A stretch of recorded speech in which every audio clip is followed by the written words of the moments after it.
Okay, so here are the mushrooms that look nice to me at the market, and I don't even know what these are called. Um, the ones on the right, those are baby bellas, just small portobellos.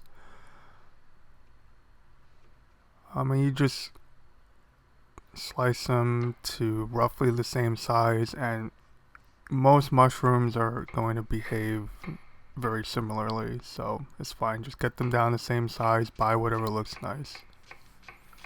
And we're gonna finally chop some shallots. And this this knife really does need a sharpening. I actually ordered a new knife, very thin Japanese petty, so probably do a review video on that. Now for this dish, the garlic we're gonna crush and then finally mince.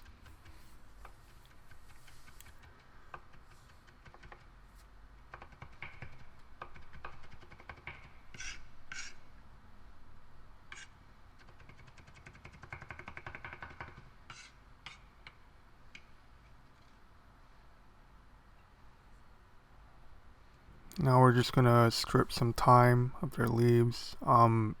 Be be careful with thyme. It's a lot stronger than you might think.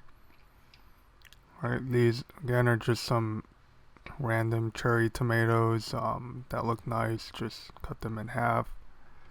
Larger ones slice in quarters. And there's your mise en place for this dish.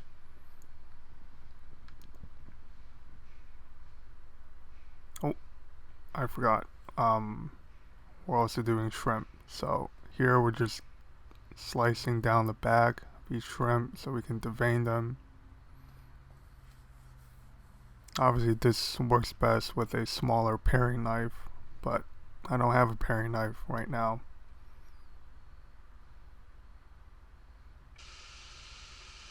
Okay, this is terrible camera angle, but I'm just pulling the intestines out of the shrimp.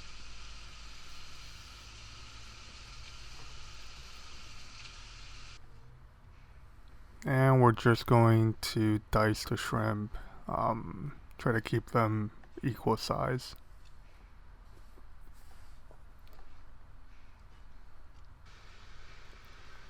Okay, so some olive oil in a pan, and first we're going to saute the shrimp.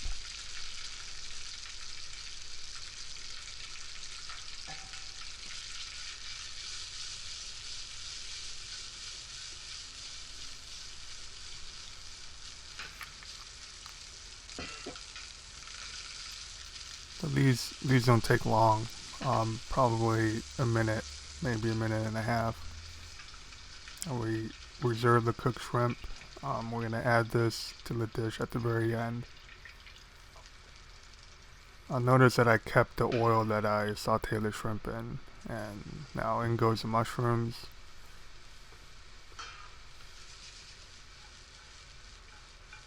I'm gonna toss the coat with oil.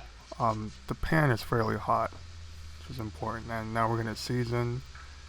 It's important to season mushrooms or really any vegetable you put in the pan as soon as it goes in because you want to give up its juices quickly. So once all the liquid evaporates, that's when you really start to saute.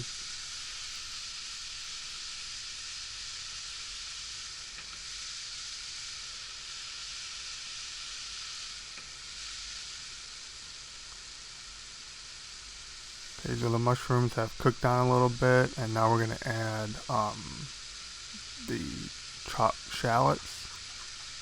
We're gonna hold back on the minced garlic a bit because we don't want that to burn. So now we're hitting the shallots with a little salt, and it's important to season in stages. So every new item you put in your pan, give it a little bit of salt.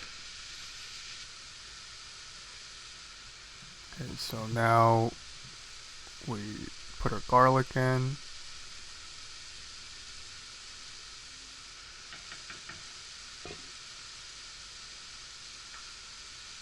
There you go, just a tiny bit of salt on the garlic.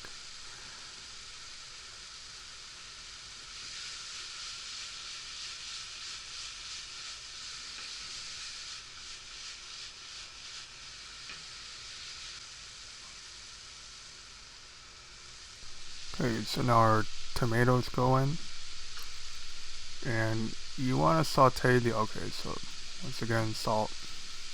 You only want to cook the tomatoes until they just start to wilt, just start to burst a little bit.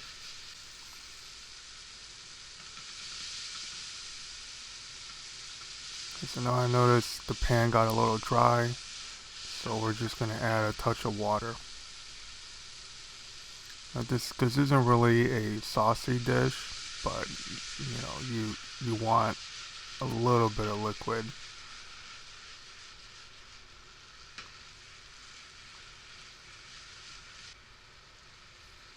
Okay, so now I'm just kind of poking all the tomatoes, and yep, they're pretty soft, but they haven't broken apart.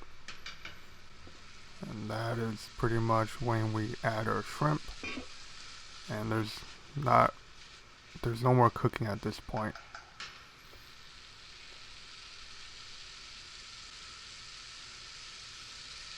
Another touch of water, and we set this pan aside.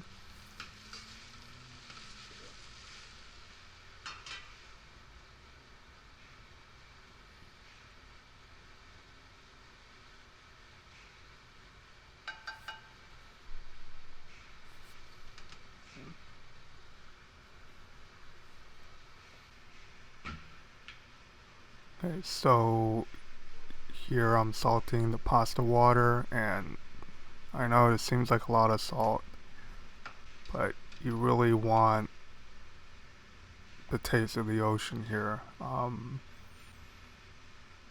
But as you added just a touch too much, so topping it off with water. So this is the pasta I'm using.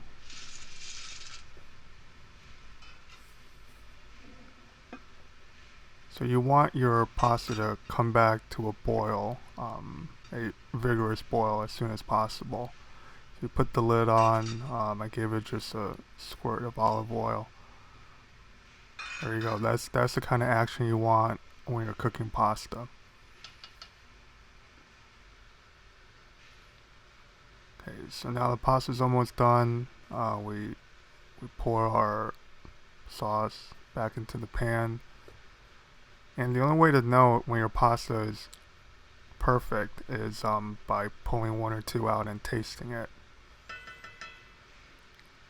So because the sauce is not very saucy, we're gonna cook the pasta maybe 90-95% al dente.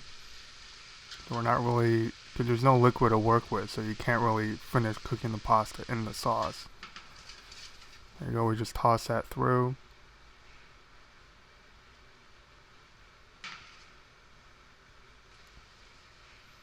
Now when it's completely off the heat, we drizzle in some extra virgin olive oil. And this particular brand is extremely fruity, so I think it goes well with kind of the earthy flavors of all that mushroom. Okay, so we put the pasta in another plate and use that plate to serve, so I can use a metal spoon and not scratch up my nonstick pan. And once again, you want to hit the center of the plate. You can always go back to clean it up later. So you don't have to go crazy trying to get height, but if you go from the center out, you're going to build height naturally. So your pasta won't lie flat on the plate like you got it from Sizzlers or Ponderosa. Now we're just wiping down the rim.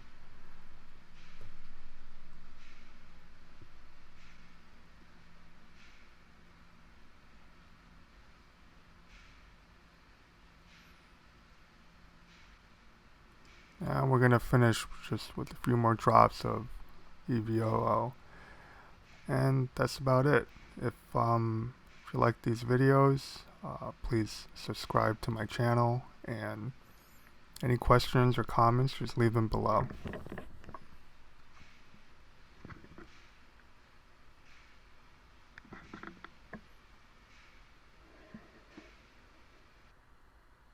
and there's a still shot and some better lighting.